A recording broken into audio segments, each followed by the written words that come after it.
Êtes-vous tanné? La saga du troisième lien. Pas tanné, écœuré. C'est mêlant. Non, mais ça vient mêlant. 7e mouture du troisième lien pour la CAQ. OK? Je vous résume ça vite fait, là. Question que vous ne saignez pas du nez, là. Parce que c'est Christine Fréchette qui était pressée, notamment par Bernard Drainville, de nous présenter sa vision. OK? Alors là, elle, c'est pas le corridor actuel qui a été identifié, le corridor central. Elle souhaiterait un corridor davantage à l'est, sous forme de PPP, de partenariat public-privé, un pont à péage également. Et dans l'immédiat, elle poserait certains gestes pour un peu atténuer les impacts du trafic dans la région de la capitale nationale. Gilles Lehouillier est ex-maire de Lévis. Je suis curieux de voir ce qu'il en pense. Bonjour, M. Lehouillier. Oui, bonjour. Comment vous réagissez au plan Fréchette?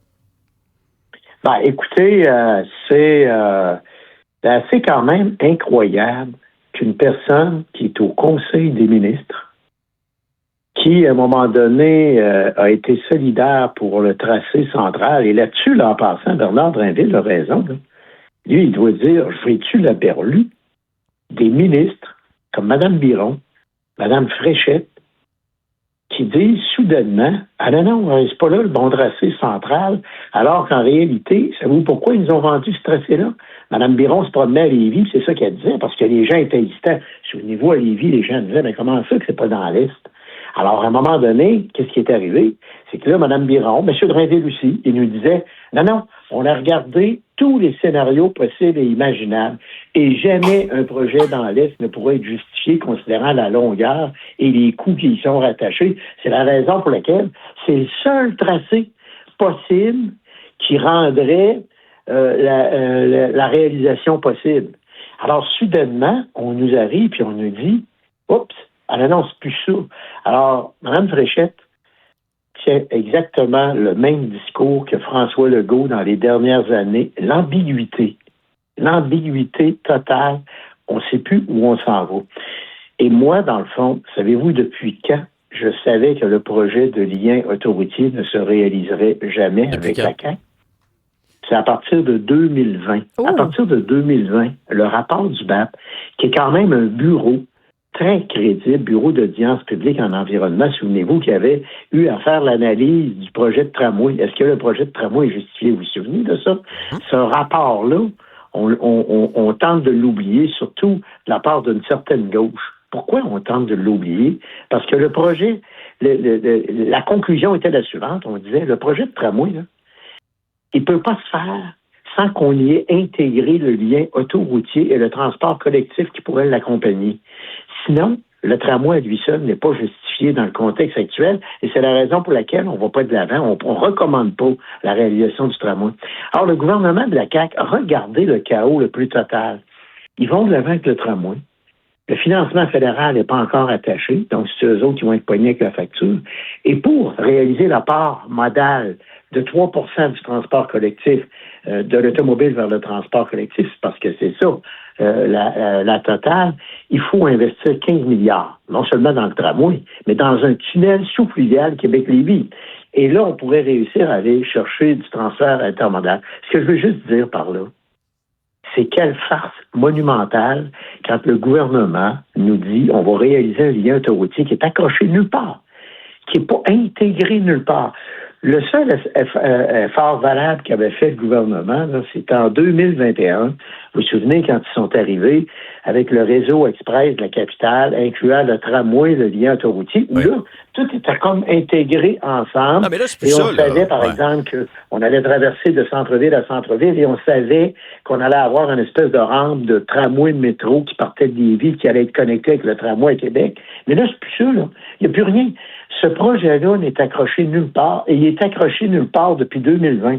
Mais en même temps, M. Lehouillier, là, mais rapidement, là, parce que est-ce que les gens l'en veulent vraiment dans le corridor central? Le maire de Québec veut pas ce corridor-là. Votre successeur à Lévis, là, lui, il veut pas le corridor central non plus. Alors, est-ce que Bernard Drainville propose une patente que, dans le fond, personne veut dans votre coin? Non, ce que Bernard Drainville fait actuellement, c'est qu'il est le seul actuellement qui dit non, mais écoutez, est-ce que j'ai la berlue? C'est le projet de notre gouvernement, c'est le projet qu'on veut mettre de l'avant. Et on était censé dévoiler, souvenez-vous, le tracé à l'automne 2025, le budget cible et, Bernard a raison, le lancement d'appel d'offres pour les services professionnels. Là, ils ont rapporté ça en février et soudainement, le ministre des Transports, qui sort de nulle part, pensez-vous qu'il n'était pas en mission commandée, arrive et dit « Ah, là, il faut que j'attende la course au leadership avant de rendre public le dévoilement du tracé de budget cible. » Alors, ma question est la suivante. Et c'est bien important. Et j'espère que les médias et les journalistes, puis que la population de Lévis et de Québec vont exiger que le ministre des Transports, que Mme Fréchette, si elle est élue chef, rende public le tracé pour qu'on sache. Ouais, mais qu'est-ce qu'il y a là-dedans? Là? C'est quoi le tracé final? C'est quoi le budget cible? Parce que normalement, tout ça, au moment où on se parle, devrait être défini. Alors, la question qui se pose, c'est qu'au fond, est-ce qu'on ne fait pas de diversion parce qu'on est encore avec des cartes à vide, comme les cartes à vide de Mme Guilbeault?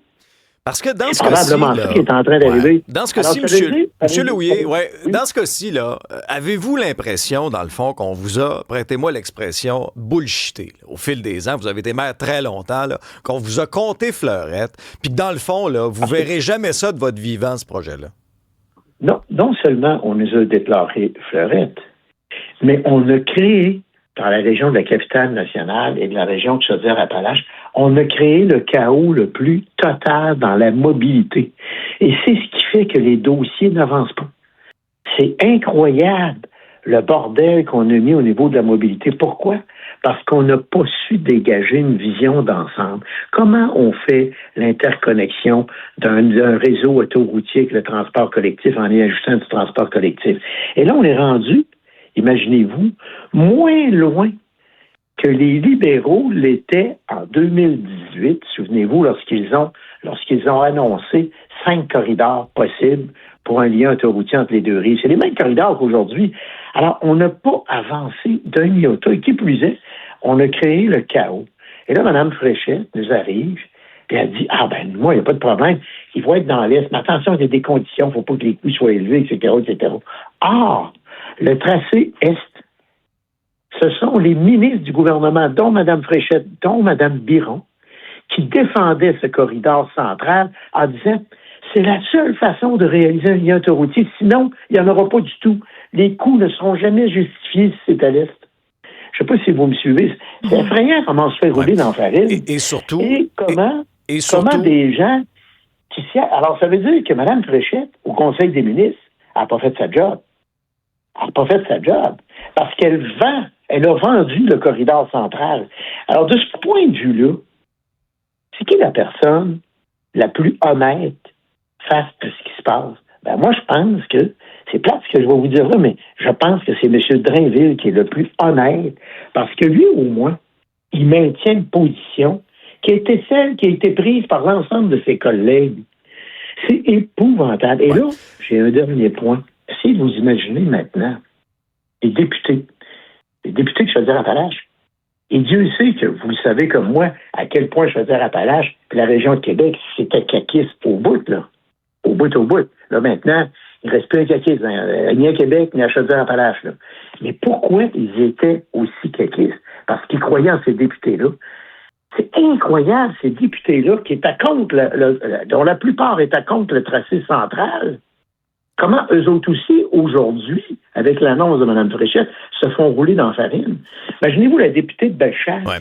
Ces gens disaient, toutes les chambres de commerce, puis les milieux économiques de Bellechasse disaient qu'il faut que ça soit dans l'Est. Alors, madame, la députée de Bellechasse était mal prise, là. Alors, qu'est-ce qu'elle a fait? Elle a dit au gouvernement, « Hey, moi, là, je vais me faire avoir avec le tracé central. » Non, inquiète-toi pas, c'est le seul tracé possible. Le faire dans l'Est, ça va être impossible. On comprend très bien, M. Lehouillier, votre sentiment, en tout cas, de trahison ce matin. Vous l'exprimez très bien. Et j'ajouterais à ça combien ça a coûté au fil des ans pour aucun résultat. Vous êtes l'ex-maire de la ville de Lévis. Merci de nous avoir partagé ça ce matin.